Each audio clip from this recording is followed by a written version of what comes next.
Vamos à última, né? A última questão que a gente tem para analisar. Então, ela é também tirada do Enem de 2011, né? Aqui volta a discussão em relação à ética, né? Então, se coloca assim, na ética contemporânea, o sujeito não é mais um sujeito substancial, soberano e absolutamente livre, nem sujeito empírico puramente natural. Ele é simultaneamente os dois, na medida em que é um sujeito histórico-social. Assim, a ética adquire uma dimensão política, uma vez que a ação do sujeito não pode mais ser vista e avaliada fora das relações sociais coletivas. Deste modo, a ética se entrelaça necessariamente com a política, entendida essa como área de avaliação dos valores que atravessam as relações sociais e que interligam os indivíduos entre si. Né? Uma citação lá de Severino, de Filosofia, São Paulo, Cortez. Né? Então, é uma adaptação também. Então, aí, alguns elementos fundamentais, né, Wilson? A ética como princípio político de relação social coletiva, né? Então, a ética envolvendo o aspecto político e da coletividade, né? Não sei se alguma observação referente ao...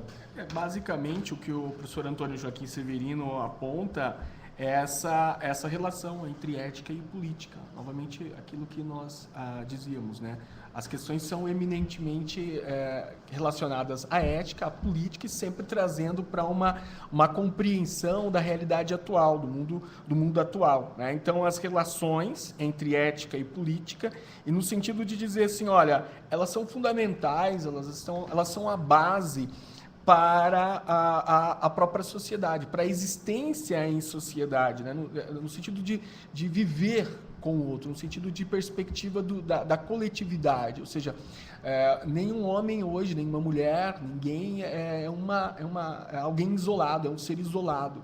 Né? E todas as nossas ações, todos os nossos comportamentos, eles de certa maneira repercutem sobre as outras pessoas, de maneira geral sobre a sociedade, né? Observe que nós estamos numa sociedade, por exemplo, poderíamos trazer aí as mídias, as diferentes mídias, os meios de comunicação em geral, as mídias sociais, etc. Né? E há essa intercomunicação, e cada vez mais rápida essa comunicação entre as pessoas, né? Ou seja, as relações entre ética, entre política, a questão da sociabilidade, ela se torna algo muito entrelaçado, muito presente na sociedade contemporânea. E é justamente isso que o texto traz, né?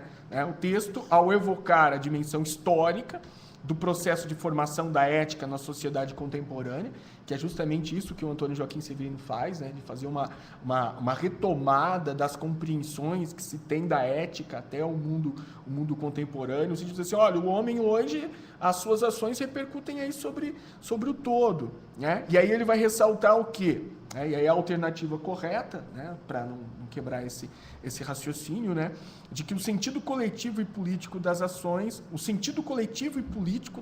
humanas individuais. Ou seja, dizer assim, olha, a minha ação, eu, enquanto ser que está no mundo, elas repercutem sobre as outras pessoas. Elas têm as suas consequências nesse mesmo mundo. Ou seja, essa relação muito forte entre ética e política, né? No mundo contemporâneo, né? Muito embora a gente não as observe muitas vezes, né? Os casos de corrupção, os casos de malversação do dinheiro público, etc. E tudo isso tem uma consequência direta sobre a nossa sociedade, né? Poderíamos olhar as outras alternativas, né? A alternativa A. Questão da alternativa A, ela vai colocar exatamente essa concepção, né? Com a relação aos conteúdos éticos decorrem de ideologias político-partidárias, né? Então, veja, abarca uma terminologia que em ética não existe, né? Quando você vai discutir ética, você não discute conceito ideológico, né?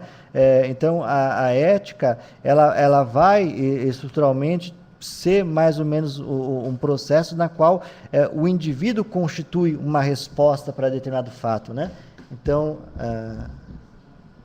a perspectiva fundamental que nós temos é relacionada a essa concepção, que a estrutura partidária política, ela tem um apelo ideológico, mas a questão ética não.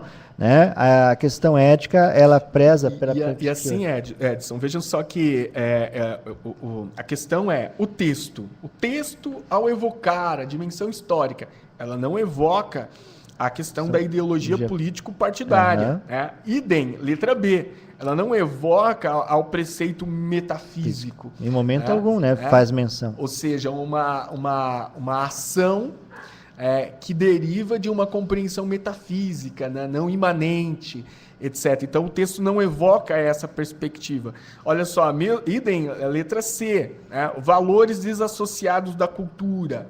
O texto não evoca a essa perspectiva, né? Por quê? Porque os valores, eles são históricos, eles são culturais, eles estão relacionados a uma dada compreensão de mundo, etc. Idem a letra E, o julgamento da ação ética pelos políticos eleitos democraticamente, ou seja, não há uma menção a uma ação feita pelos políticos, ou seja, o texto ele não faz uma menção ao aspecto político-partidário, ao aspecto puramente ideológico, etc., e puramente cultural, mas dessa relação entre ética e política enquanto fundamento social e fundamento coletivo. Né? Eu acho que essa observação que se faz é importante. Essa questão da fidelidade ao texto, né? Essa relação da análise das provas do Enem, você tem que ter essa estrutura da fidelidade ao texto, aquilo que o texto está dizendo, né? Muitas vezes, quando você foge da estrutura do texto, você comete equívocos e equívocos que podem lhe custar uma questão. Então, essa observação, e por isso que a gente recomendou inicialmente lá, observar o texto, ler uma ou duas vezes o texto, para poder aprender a ter a apreensão desse texto, daquele que ele de fato está querendo dizer, né?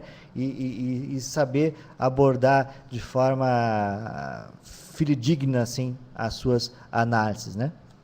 Acho que agradecemos, né, a presença, esperamos, né, Wilson, poder ter contribuído, né, nesse processo de análise, de reflexão sobre as questões de filosofia para o Enem. Desejamos a todos os que vão fazer o Enem muito sucesso, né, e que, né, as questões filosofia de fato venham com cunhos mais filosóficos, né, voltados exatamente para a acepção da filosofia, né, e que a gente consiga fazer um trabalho bem adequado aí para que vocês tenham boas oportunidades e chances aí nas questões futuras aí. Sucesso a todos. Sucesso a todos também, uma boa tarde. Então, agradecemos aos professores Wilson e ao professor Edson pelos esclarecimentos, que acredito que foram muito importantes para a preparação de vocês para o Enem. E para você que assistiu a gente até agora aqui, também convidamos para assistir os outros vídeos com as questões comentadas de outras disciplinas que estão disponíveis no portal Dia a Dia